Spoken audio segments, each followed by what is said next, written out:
અહીંયા સુધી આતંકવાદી પહોંચ્યા એ આપણા સૌના માટે ચિંતાનો વિષય છે. આપણી પાસે આઈબી છે, ઇન્ટેલિજન્ટ બ્રાન્ચ છે, કેન્દ્રની આઈબી છે, સ્ટેટની આઈબી છે, પરંતુ આઈબીને રાજકીય લોકોની જાસૂસી કરવામાં રોકી રાખવામાં આવે છે અને પરિણામે છેક અંદર ઘૂસી જાય આતંકવાદી ત્યાં સુધી ખબર ના પડે.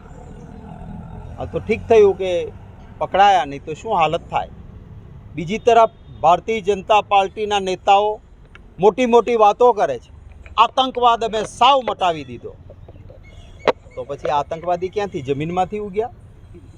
આ 10 વર્ષમાં જેટલા મૃત્યુ મારા ફૌજના જવાનોના, દેશના પોલીસ દળના, અર્ધ પોલીસ દળના જવાનોના થયા, સિવિલિયન માર્યા ગયા, આ 10 વર્ષમાં આતંકવાદના કારણે જેટલા લોકો શહીદ થયા છે એટલા ભૂતકાળમાં ક્યારેય નથી થયા. અને છતાં Bharatiya Janata party vote bank માટે જે આ કરે છે, આતંકવાદ એ વોટ બેંકથી પરે હોવો જોઈએ.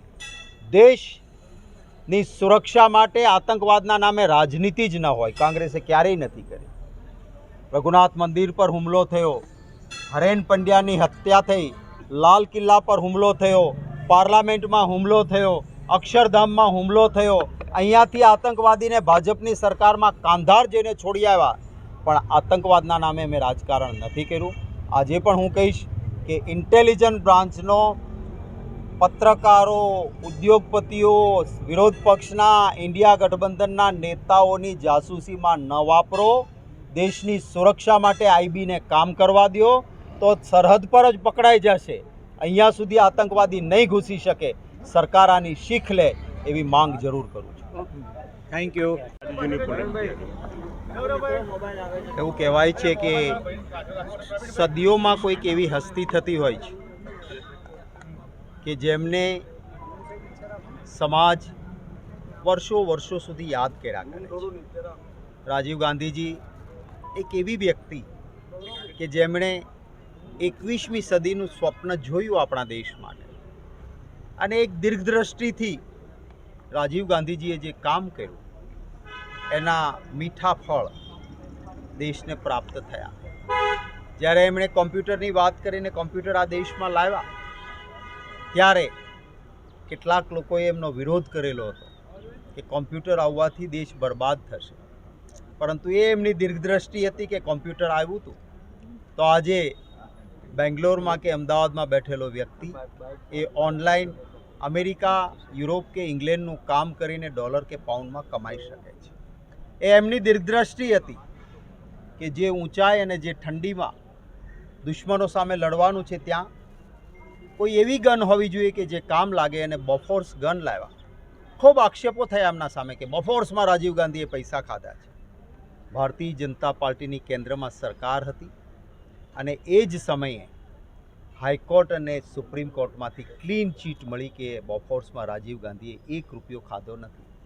કારગિલનું યુદ્ધ થયું, યુદ્ધ આપણે જીત્યા, અને પછી એ યુદ્ધ જીત્યા ત્યારે સૈન્યના એક વડાએ એક અંગ્રેજી છાપામાં લેખ લખ્યો અને લખ્યું કે કારગિલની લડાઈ આપણે જીત્યા, એનો સૌથી મોટો ફાળો કોઈને આપવો હોય તો બોફોર્સ ગનને આપવો જોઈએ.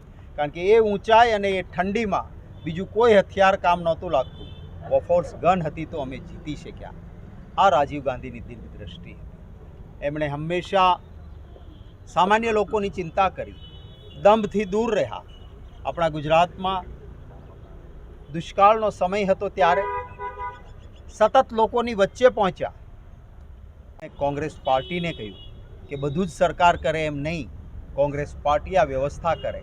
અમિતાભ બચ્ચન નાઇટ કરીને એ જમાનામાં 2 કરોડ રૂપિયા માનનીય અહેમદભાઈ પ્રદેશ પ્રમુખ હતા અને ઊભા થયા.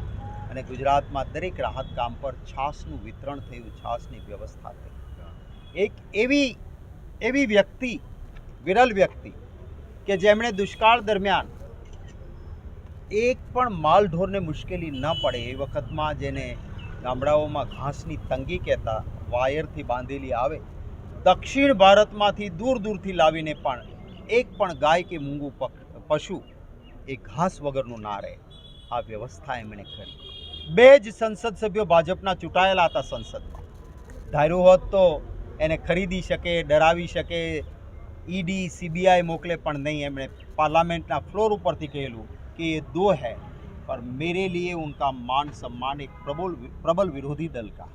આ પ્રકારની એમની ભાવનાઓ એમને એક પરિસ્થિતિ રાજકારણમાં લઈને આવી, નહીં તો એ તો એક પાયલોટ તરીકે જતા ત્યારે એમની સાથે નોકરી કરતા એક પાયલટે કહેલું કે વડાપ્રધાનનો દીકરો હોવા છતાં ક્યારેય એમણે રૂટની પસંદગી ન કરી, અને એવા રૂટ હોય કે જ્યાં સારી હોટલ ન હોય ત્યાં પાયલોટ ન જવા ઈચ્છે, પણ રાજીવ ગાંધી એ રૂટમાં જઈને નાના સેન્ટરમાં ભલે સારી હોટલ નહીં હોય તો કંઈ વાંધો નહીં ત્યાં જતા, અને ક્યારેય એનાઉન્સમેન્ટ થાય તો કેપ્ટન રાજીવ ગાંધી નહીં લગાડવાનું કે જેથી કોઈને ખબર પડે કે પ્રધાનમંત્રીનો દીકરો અહીંયા પ્લેનનો પાયલોટ છે। આ રીતેનું એક જીવન, એક ઉમદા જીવન આજે એમની પુણ્યતિથિ નિમિત્તે શ્રદ્ધા સુમન સમર્પિત કરું છું, અને ઈશ્વરને પ્રાર્થના કરું છું કે એમણે જે નિષ્ઠા, પ્રમાણિકતા અને લોકો માટે કામ કર્યું એવું કામ કરવાની, લોકસેવાની પ્રેરણા અને મનોબળ અમને સૌને મળે એ જ ઈશ્વરને પ્રાર્થના કરું છું। શક્તિસિંહ, ગઈકાલે એટીએસે એક બહુ મોટી